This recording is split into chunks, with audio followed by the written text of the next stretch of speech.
Good afternoon. Today I'm presenting my annual report for 2023, where we sum up all the different activities and things that has happened within the alliance during last year. This report sums up our main achievements over the last year, and there have been many. Further strengthen our defenses, robust new military plans, more forces at higher readiness, and major increases in defense investment.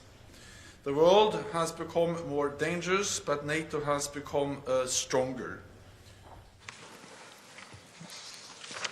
Today I can announce the results of our latest polling conducted across every NATO ally.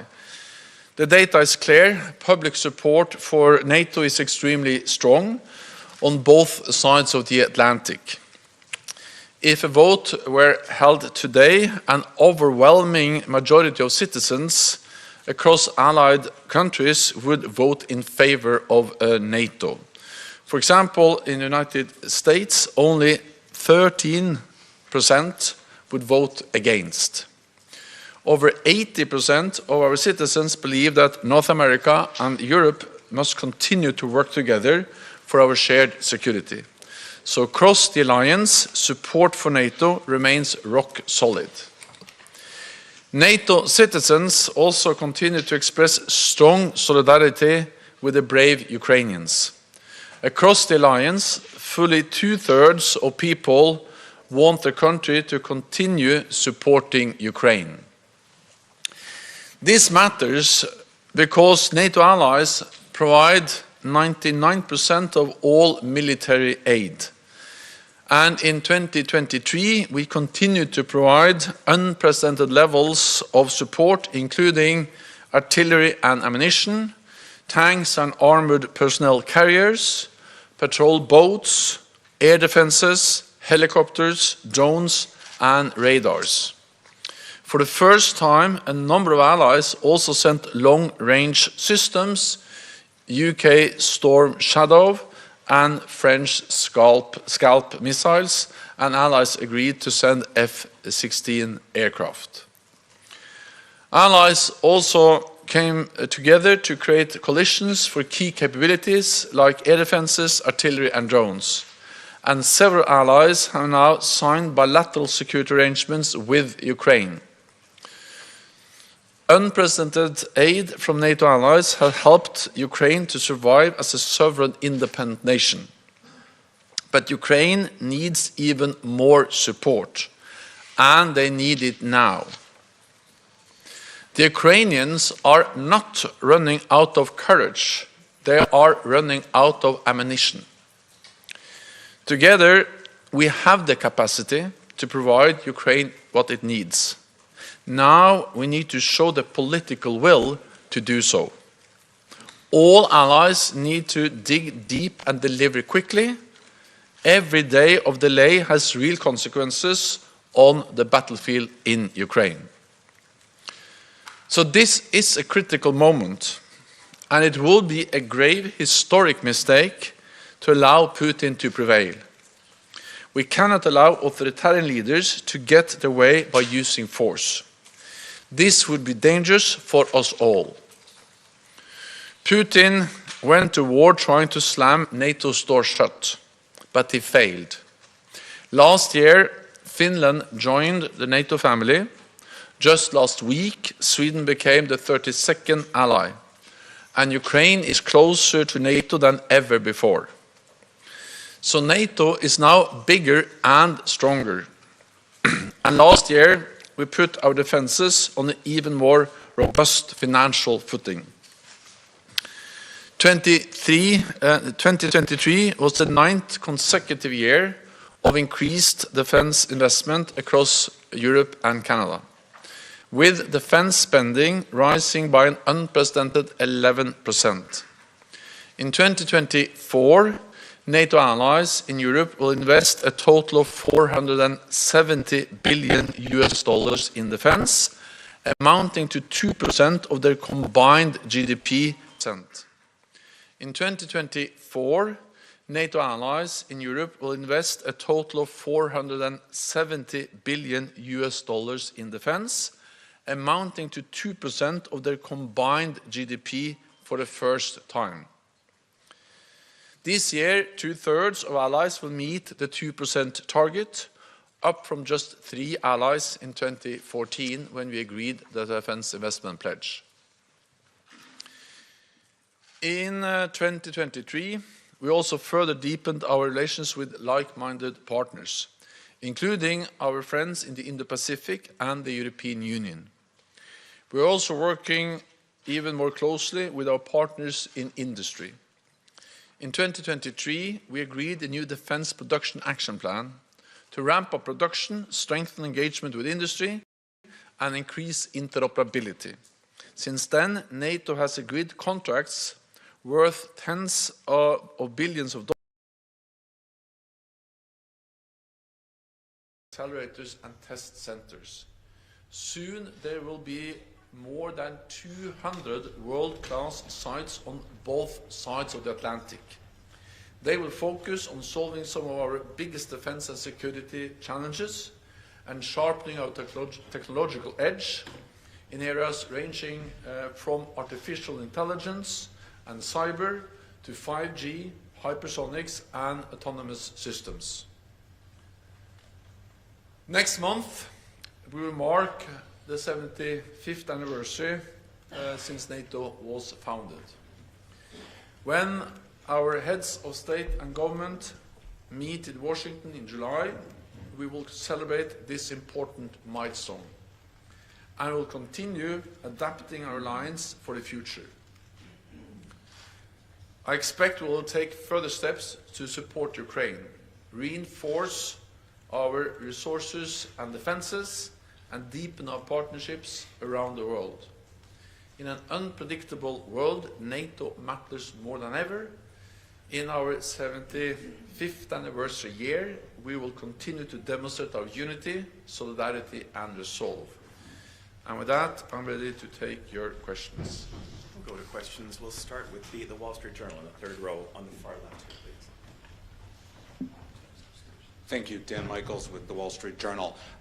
First, about the spending by members. When will you release the 2024 numbers? You said 2/3 of members, and you'd already given the European aggregate. Curious when you'll give specifics on that. And second, in terms of increasing industrial production of weapons and other systems, this is a common objective of both NATO and the EU. The EU has a summit on this next week. Can you talk a bit about the cooperation? There's been some friction over the years between NATO and the EU. Are you coordinating better now? And what do you see the EU bringing to the table in what they're able to do in terms of coordinating and promoting military production? Thank you. So first, on the numbers, we follow the same procedure every year. When we launch or present the annual report, as we do today, we present detailed numbers for the last year, for past year, because this is the annual report for 2023, and you can look into the report and you will see detailed numbers for defense spending, aggregated, but also for each and every ally, and development over time in current but also fixed prices. Then what we have now are only our preliminary estimates for 2024. We will have better and more data when we publish a report ahead of the summit in July. So exactly when we publish that report is not yet decided, but it's something we publish in the summer, and now it will be published at least before the summit mid-July in Washington. Then you will have, and we all will have, more detailed numbers, partly because then we have all the decisions, or at least more decisions in NATO allied capitals. We know that some allies are actually now making new budget decisions for 2024. We have also more reliable estimates for GDP.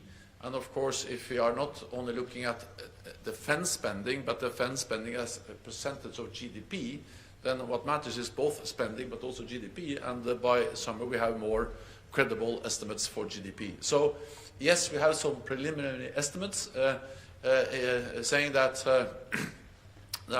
we also expect 2/3 of allies to meet the 2% target in 2024. Adding it all together also shows clearly that if you put European allies together, they together spend 2% of the GDP on defense. But we all have to wait until we have more detailed information about each and every country to have the detailed list presented later this year. And I hope that, of course, the numbers will further improve by the Washington summit. Yeah, just actually today, Norway announced that they will meet the 2% guideline this year. So that's yet another example of how allies are constantly adding and adjusting their budgets. So by July, we have then all these new announcements put together in the new report. We'll present them.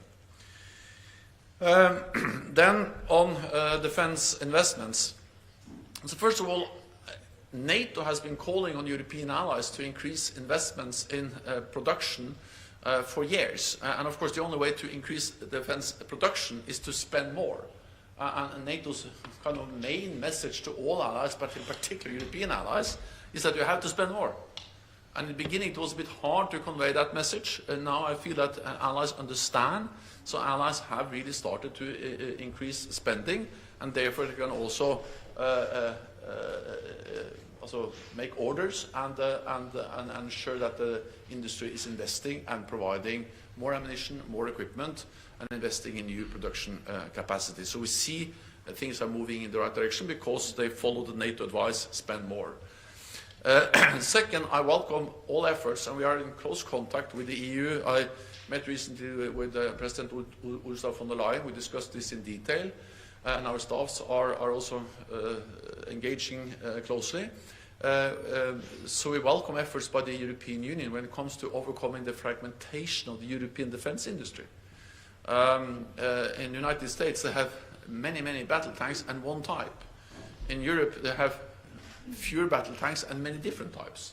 So of course the cost per unit goes up and becomes expensive to educate, to train, to produce spare parts. All that becomes so much costly because we have a much more fragmented defense industry. So all efforts by the European Union to overcome the fragmentation of the European defense industry will be good for NATO. It's something NATO has been calling on, and I welcome EU efforts on that. What is important is that, of course, NATO is the organization that has to set the capability targets. You cannot have two systems setting two different sets of capability targets for the same countries.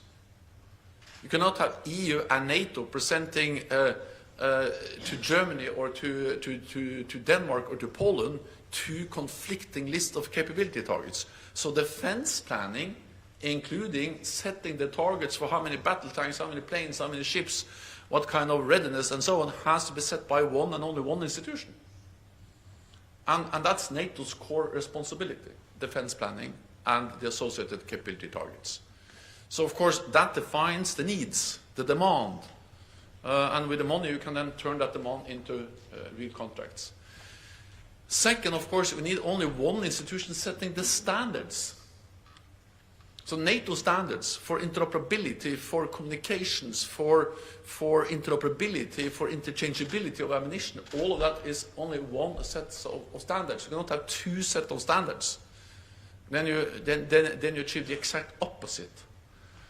And of course, EU allies represent 20% of NATO's total defense expenditure. So again, since NATO represents 100%, NATO has to set the standards. So standards, defense planning is core NATO tasks and cannot be duplicated because then we actually undermine our security.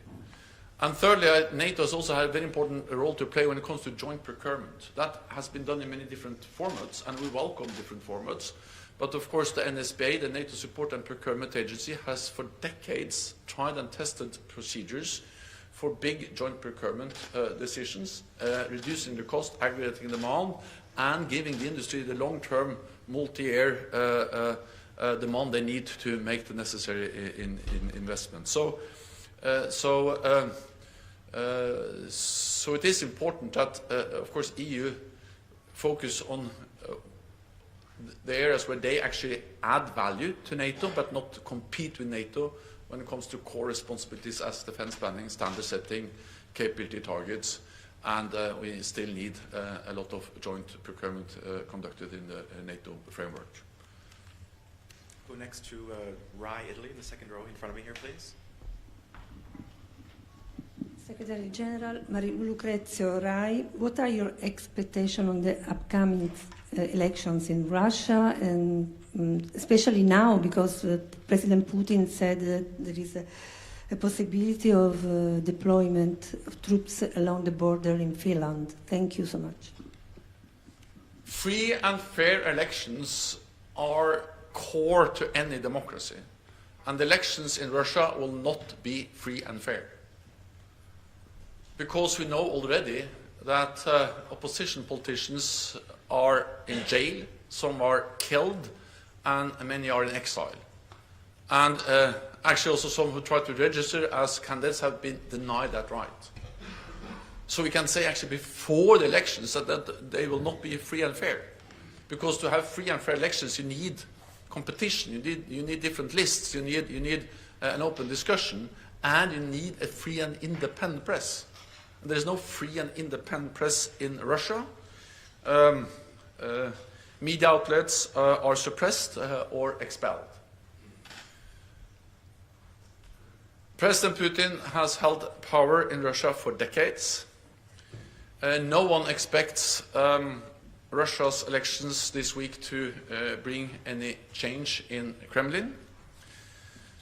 And of course, Russia's attempts to organize any part of an election in occupied regions of Ukraine are completely illegal, violating international law. And during the last elections in 2018, the OSCE, they monitored the elections and stated clearly that restrictions on fundamental freedoms and candidate registration resulted in a lack of genuine competition in the Russian elections, and there are no reasons to believe that this has improved since 2018. On the opposite, it's even less open and free now than it was in 2018. So the right to participate in fair and free elections is a fundamental part of any democratic society, but Russian citizens cannot count on freedom and fairness because opposition politicians are dead, in jail or exiled, and the press is not free. Then briefly on Finland. Finland is safer now than before they joined the alliance, because now Finland is covered by our collective defense clause, Article 5, one for all for one. Almost all the Russian land forces are engaged in the war of aggression against Ukraine. So we don't see any imminent threat against any NATO ally. But of course we will monitor, follow closely what Russia does along NATO borders. But NATO has been able to protect NATO allies for 75 years, and will continue to do so, including with Finland as a member. Go next to the Ukraine National News Agency in the fourth row here, please. Thank you so much, Dmitry Shkurko, National News Agency of Ukraine. You mentioned many times the strategic importance of the Black Sea area. During a year, Ukraine succeeded to destroy around 25% of the Black Sea fleet. How that situation impacted the strategic stance of the Black Sea area, and are you going to reinforce the coastal states, NATO members, to finally get rid from Russian dominance in the area? Thank you so much. One of the big victories that Ukraine has achieved is actually to be able to push back the Russian Black Sea fleet and to destroy many of their ships. and also then ensure the open corridor from Odessa and all the way to Bosporus. Also working closely with NATO allies, littoral states, Romania, Bulgaria and Turkey. And this shows the strength, the skill, the competence of the Ukrainian armed forces, but also the importance of delivery of advanced weapons from NATO allies. So some of the missiles, some of the systems that has been so critical in opening this corridor has been, of course, provided by NATO allies. This is important for Ukraine, it's important for the Black Sea, but it's also important for the world, because this enables the export of grain and other commodities, which are extremely important for global food supplies. We are working closely also with our partners, not only of course Ukraine, but also Georgia. NATO is helping to train and develop the Georgian Coast Guard. So of course with 3 NATO littoral states around the Black Sea, then Ukraine and Georgia as close partners. Of course NATO is very much present in the Black Sea, and the Black Sea is of great strategic importance, and I welcome very much the achievements that the brave Ukrainian armed forces have achieved in pushing back the Russian Black Sea fleet. We'll go next to the Telegraph in row 3 in the middle here, please.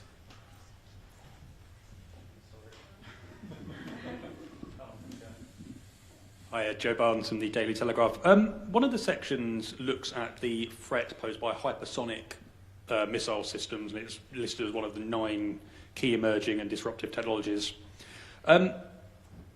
We know a Patriot system has downed the Russian Kinzhal, the Killjoy in NATO speak.